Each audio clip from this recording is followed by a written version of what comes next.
So when I decided I wanted to reopen my training business and start doing in-person classes again for the first time since February, it made all the sense in the world to reach out to them and see if they wanted to be that first place to reopen, given their location and the restrictions the government had in place.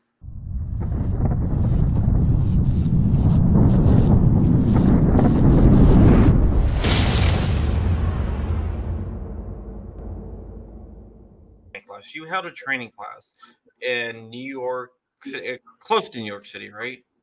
No, exactly. Yeah. So Pioneer Shooting Center, as I always refer to it, as the closest range that I can teach at in regard to New York City. It's just north of the city proper. It's in a small community called Mount Vernon.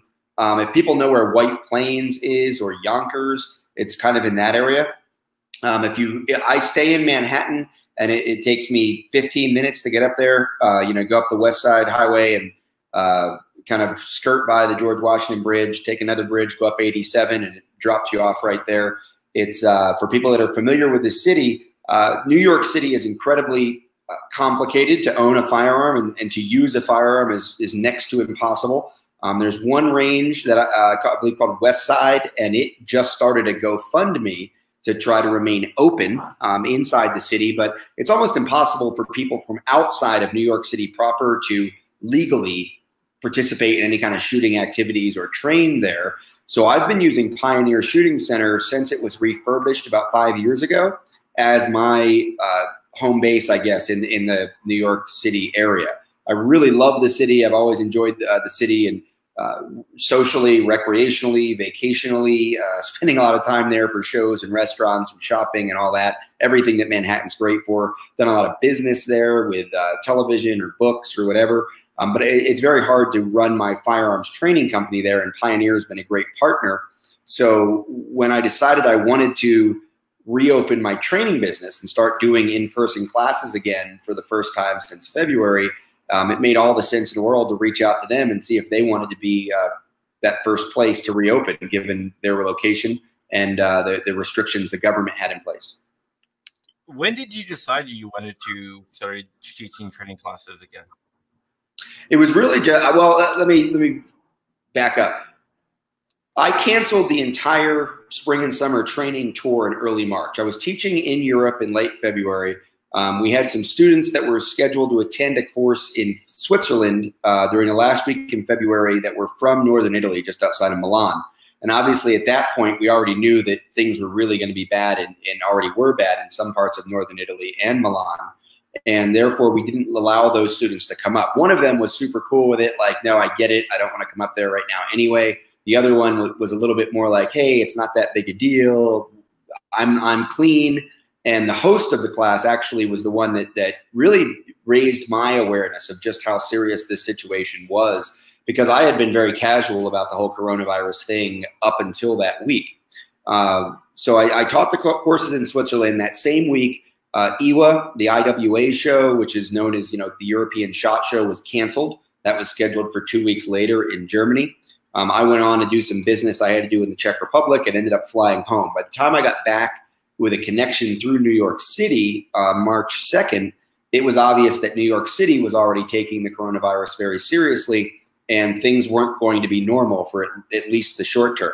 So by the time I got back into Colorado, where I am now, and then back to my Eastern headquarters in Florida, the second week in March, I canceled the entire spring and summer training tour. It became very obvious that I wasn't going to be able to promise the sponsors or the hosts or Personal Defense Network or anybody else anything. All bets were off. We didn't know what was going to happen. So I canceled all of the training. By mid-April, by late April, I would say, it became obvious that things were much more predictable. We had a much better grasp on what was going on, and I felt like we were at least going to be able to run outdoor training in June, and I had planned on starting my training classes back up in June, and that's basically what I'm going to do. I'm going to start putting regularly scheduled training around the country for various locations in June, July, and continue. I have courses for the fall schedule that are already there, but I really wanted to reopen in a significant way, and it's probably important to note that I was pushing a concept called responsible rebellion all the way since early April, whether it was gun related or not, the idea that people need to move forward and they need to find ways to open their businesses and get back to living responsibly, mitigating the risks of virus transmission, but not waiting for the government to give us permission or give us guidelines, because the government has so incredibly fumbled the entire response. Now, do you think that the government overstepped their bounds when it comes to the restrictions they've put on? I think some places they have. I chalk this up to mismanagement far more than I do malicious intent. Are there people now that don't want to relinquish power that they've seized? Absolutely. There are governors, there are local law enforcement, there's local mayors.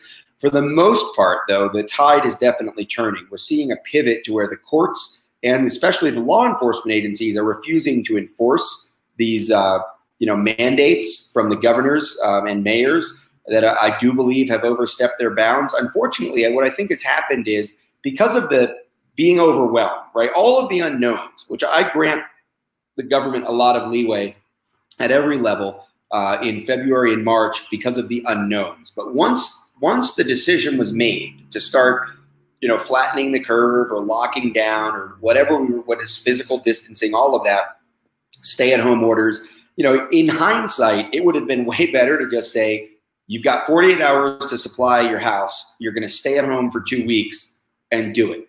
And then let the chips fall where they may from that point. And then after that 2 weeks, by then implement things like we're seeing now, the physical distancing, the masks, the sanitation issues, hygiene issues, reduced capacity inside of businesses, curbside delivery, stay at home, work from home, telecommuting, telemedicine, all of the things that we're seeing put in place now, all of that should have been done much faster, and it should have been done much more decisively. But at various levels of the government in various parts of the country, that would have been unpopular, and it just didn't happen that way. So I think now what you've got is some governors and mayors who are digging their heels in, sort of trying to defend the fumbling as if it was okay. And now they don't want to relinquish power, because to relinquish the power they've seized would be to admit they were wrong. And that's really cumbersome to the American psyche right now.